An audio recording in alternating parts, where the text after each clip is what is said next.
What's going on, everybody? It's your boy Payne. Welcome back to another Final Fantasy VII Evercrisis video. Alright guys, doing an updated tier list. We are adding Aerith to the mix now and doing some adjustments for Cloud now that I've got a chance to fully test some maxed out weapons. So we have made some changes here to Cloud, so let's talk about that real quick. Hard Edge has actually gone up to SS, so shout out to those people who mentioned that originally. I had a chance to really test it, and it does make a massive difference now, especially that we know that low, medium, and high potency can be increased as you cast the spell more or do the move more in this case, right?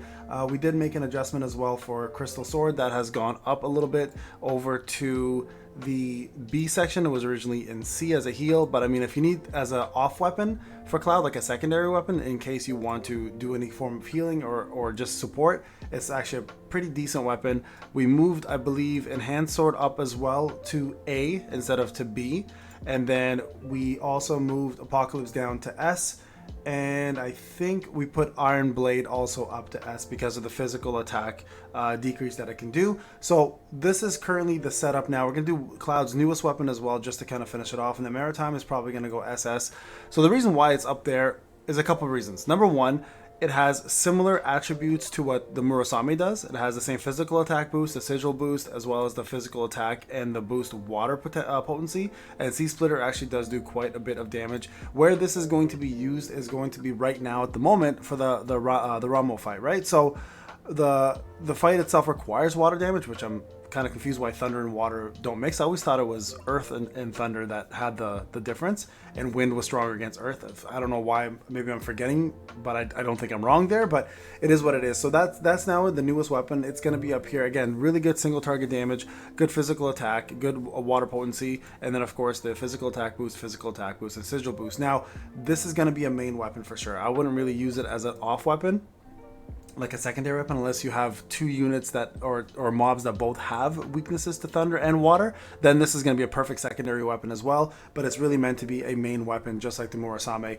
The Hard Edge is probably the best secondary weapon in the game for Cloud because of that physical defense down, and then everything else here across the board we've already talked about in the other one. So let's go to the main event, and that is going to be Aerith. The reason why I want to talk to her about her is because I think it's important to note she's the best support and healer in the game, and we're going to go through her list of items and talk about each and every single one of them. Okay, so first off, Fairy Tail definitely gets SS. It's the best healing weapon in the game for her. As well, it is the main weapon or secondary weapon she can use. Depending how you want to run this, you can either run her as a support with heals, you can run her as a DPS with heals, but nonetheless, she has the best healing potency out there, not only due to her weapons, but also because of her limit break being healing winds. Definitely Fairy Tail goes up there to the SS category, okay? Next up, we have let's do the guard stick next, actually. So this one here does magic defenses increase, mid potency. It also does a small little heal as well. To be honest, this is going to be an A. The reason why is because Mithril Rod here, which is also going to get SS, does both physical defense and magic defense up at a low potency, but at the same time you can cast it multiple times to increase the potency of it as well too. So Saving Grace is a much better cast, and quite honestly, the problem is with the guard stick is the fact that it actually has the same cast as the Mithril Rod, so you're better off having both of those. Now there are going to be fights where magic defense is way more important, so you may choose to go with the higher potency from the start, but overall this is going to be the better of the two for sure. Okay, now let's go over to the Silver Staff, which is right here. Now this is going to be a Blizzaga to all enemies, essentially boost attack, boost ice potency. It is actually a really good casting thing. The only problem with it is the SPT materia is all attack boost,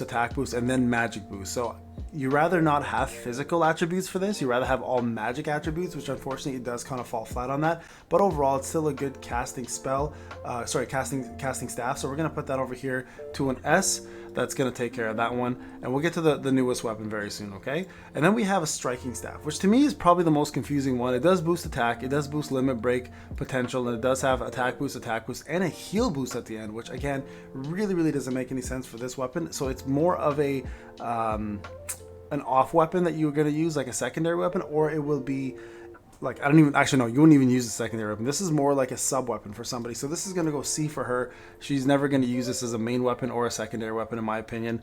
Having physical I don't know, having physical non-elemental damage with crit rate for her just doesn't make sense to me as a player, because considering I use her as a support mostly, right, and as a caster. So that's gonna go right there. Let's talk about the guards. No, actually, guard stick we already did. Sorry, what's next here? Let's go full metal staff. Yeah, I think that's probably the better one. Okay, so this one here is actually pretty decent. We're gonna give this an. We're probably gonna give this an S. Yeah, this one might get an S.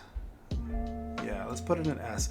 The reason why is it does do physical non-elemental damage to all enemies, so it is an AoE. It has a chance to crit, but it also reduces physical attack of all enemies as well with low potency for 20 seconds. So a very good support staff if you're looking to do, well, if you don't have the new Sun Umbrella, I should say, but they do two different things anyways, right? So this is pretty good for debuffing. So if you want to use her as a full debuffer rather than a healer, then you can use this with the new Sun Umbrella and have the full debuff going all across the board for yourself. But realistically, like, this is probably a decent sub weapon, not sub weapon, sorry, secondary weapon, while this is one of these two would be your two main weapons. So Fairy Tail is usually going to be her main weapon. This would be a good secondary weapon to get that extra physical attack decrease on opponents, especially when you're fighting tough ones like, for example, the Astral Iron Giant, right? Or enemies like that require attack down that matters.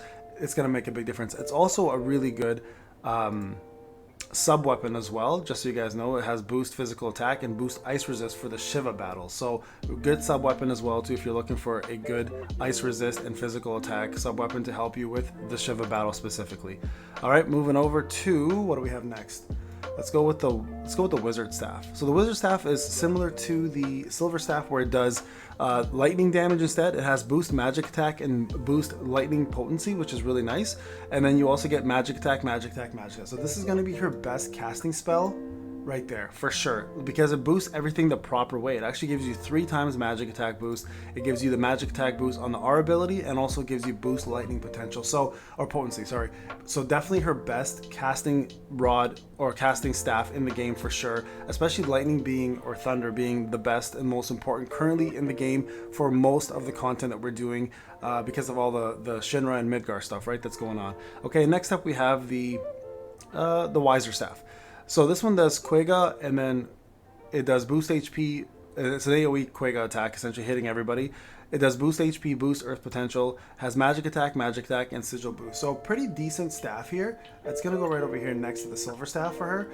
And it's probably going to be her, I'd say her rarest staff for casting, because not many things are currently weak to Quake or Earth magic. So eventually this will probably have a little bit of a more potential to be better as soon as you get more enemies that are used to getting weaknesses to that, right? So I think that there is deserved for that one as well. And then lastly is her brand new weapon, the Sun Umbrella. This is going to be her best weapon probably in the game for support. She deals 340% damage to one enemy with the ability to 10% crit, but she also reduces physical defense and also magic defense at low potency for 20 seconds. Her actual R abilities are boost M attack and boost magic ability potency. Now what that is when your bar is full for your attack stance, your magic potency will also go up with it based on this. It has attack boost, magic attack boost, and magic attack boost. So hands down the best support weapon for her for sure. So this is how that's gonna look, guys, in terms of setup. I don't think so. These are all the only one that actually I might bring down one slot is this. Yeah, I think this might look a little better. There you guys go. So that way we at least have something in B for her as well. Just kind of makes sense out of it. But Aerith for sure is going to be your best support unit in the game, and she's got a lot of firepower to go with magic as well. So you can run her whichever way you want. You can go balance with support and heals and magic attack, or you can go with complete support, or you can go with a debuffer support with a healer. So, you know, sky's the limit with her. Honestly, one of the best characters in the game for sure. All right, guys, this is Payne. Hope you enjoyed the video. Let me know what you guys think. If there's any discrepancies, explain why though, please. I don't like when people say this is a bad tier list and don't tell why. Like, have an explanation behind your reasoning, and then we can have an actual formal discussion. As you guys can see, when people are being formal with me and actually respectful, I actually listen and I test, and then I do adjustments like I did with Clouds. All right, guys, I'll see you guys in the next one. Take care.